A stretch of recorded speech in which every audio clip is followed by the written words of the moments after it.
دوستو حضرت عبداللہ بن مبارک رحمہ اللہ بہت بڑے محدث گزرے ہیں،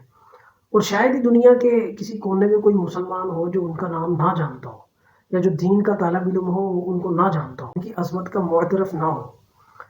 ان کی جو والدہ تھی، ان کے جو والد تھے، یعنی ان کے جو نانا تھے، وہ رے شہر کے قاضی بھی تھے اور اس کے رئیس بھی تھے، اور بڑا ان کا ٹھاٹ مار تھا۔ ان کا ایک باغ تھا، انہوں نے اس باغ کی خدمت کے لیے ایک غلام رکھا ہوا تھا، اور وہ غلام کا تعلق حبشے سے تھا۔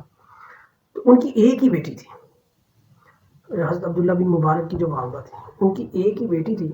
وہ جب سن بلوغت کو پہنچی ہے تو پھر رؤساء، جتنے بھی شہر کے رؤساء تھے اور جتنے بھی بڑے بڑے تاجر تھے اور سرکاری عہدیدار تھے، ان سب کے بیٹوں کے رشتے آنے لگ پڑے ان کے لیے، لیکن ان کا دل کسی سے بھی مطمئن ہوا۔ تو اسی پریشانی میں ایک دفعہ وہ باغ میں آ کے بیٹھے اور انہوں نے اپنے اس حبشی غلام کو کہا کہ میرے لیے نا انگوروں کا خوشہ ایک لے کے آؤ۔ تو وہ غلام گیا اور اس نے جا کے وہ انگوروں کا خوشہ لے کے آیا اور انہیں دیا۔ تو جب انہوں نے اس میں سے ایک انگور کھایا تو وہ بالکل کھٹا تھا، تو انہوں نے اس کو کہا کہ یہ تو کھٹا ہے، اور لے کے وہ دوسرا لے کے آیا، وہ بھی کھٹا نکلا، تیسرا لے کے آیا، وہ بھی کھٹا نکلا۔ انہیں غصہ آ گیا،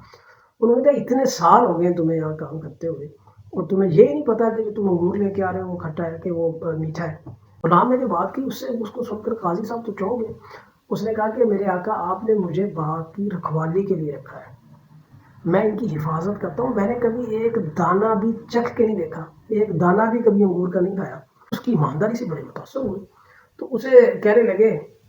کہ میں اپنی بیٹی کے رشتے کے متعلق بہت پریشان ہوں اور بے شمار رشتے آ رہے ہیں لیکن کوئی اشارہ صدر نہیں ہو رہا، تو تم مجھے کوئی مشورہ دو اس سلسلے میں۔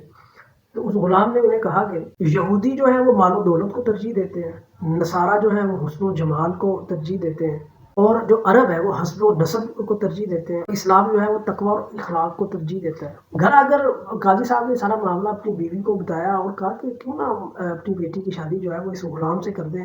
ایماندار بھی ہے اور دیندار بھی ہے، نیک بھی ہے، صالح بھی ہے، اور اتنے عرصے سے ہماری آنکھوں کے سامنے بھی ہے، کوئی اخلاقی برائی بھی نہیں ہے۔ حال بتائیے کہ رنگ کا کالا ہے اور کوئی نین نقش نہیں ہے، لیکن بااخلاق اور با کردار اور ایماندار ہے۔ اب آپ تصور کریں کہ اگر اسی طرح کا کوئی معاملہ ہمارے یہاں آج کل کے دور میں ہوتا تو انہوں نے کہا رہا تھا کوئی بات نہیں جی، وہ لڑکا کوئی بات نہیں جی، لڑکا شادی کے بعد ٹھیک ہو ہی جائے گا، اور ہم یہ دیکھتے نہیں ہیں کہ لڑکے کا اخلاق کیا ہے، اس کا کردار کیا ہے۔ ہم نے کبھی بھی اسلام کے پیرامیٹر پہ رشتوں کو تولا ہی نہیں ہے، کبھی اسلامی طرز پہ ہم نے جو ہے وہ رشتے تلاش ہی نہیں کیے۔ ہماری تو ترجیحات ہی اور ہوتی ہیں اس سلسلے میں۔ تو چونکہ وہ اسلام کا قریبی دور تھا تو ان کی بیگم بھی راضی ہوگی، اور ان میاں بیوی نے جب اپنی بیٹی سے اجازت چاہی تو وہ بھی نیک خاتون تھی، تو وہ بھی اپنے والدین کی رضا پہ راضی ہو گئی۔ تو اس طرح اس قاضی اور رئیس شہر کی بیٹی کا رشتہ ایک غلام، انہی کے غلام سے کر دیا گیا، اور غلام بھی وہ جو حبشے کا تھا، جس کے نہ کوئی رنگ تھا، نہ کوئی نسل تھی، اور نہ کوئی شکل و صورت تھی۔ اور پھر دنیا نے دیکھا کہ ان کے ہاں جو بچہ پیدا ہوا،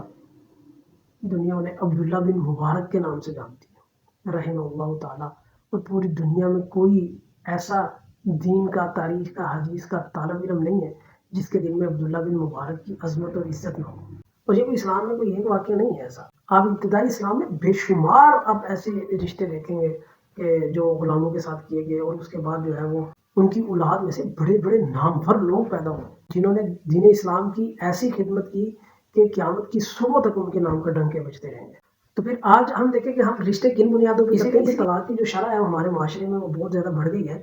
کہ ہمارے ہاں شادی، جو اسلام کا ایک کنسیپٹ ہے شادی کا، رشتہ تلاش کرنے کا، رشتہ دیکھنے کا اور شادی کرنے کا، ہم بالکل ہی اس کے الٹ چلتے ہیں۔ ہماری جو شادی ہے وہ اب گناہوں کی ہمازگاہ بن گئی ہے، اور ہم جو ہے وہ شادی پہ جو جتنے لوگوں لاگ اختیار کرتے ہیں، جس رشتے کی بنیاد ہی اللہ تعالیٰ کی نافرمانی پہ رکھ دی جائے، اور جس رشتے کی بنیاد ہی جو ہے وہ گناہوں پہ رکھ دی جائے، اور جس رشتے کی بنیاد ہی محض نفسانی خواہشات پہ رکھ دی جائے، تو آپ مجھے بتائیں کہ اس رشتے میں برکتیں کہاں سے آنی ہیں، اس کی اولاد میں برکتیں کہاں سے آنی ہیں، اور وہ رشتہ ایک مثالی میاں بیوی والا رشتہ کیسے بن سکتا ہے؟ یہ بہت بڑا ہمارے لیے لمحہ فکریہ ہے۔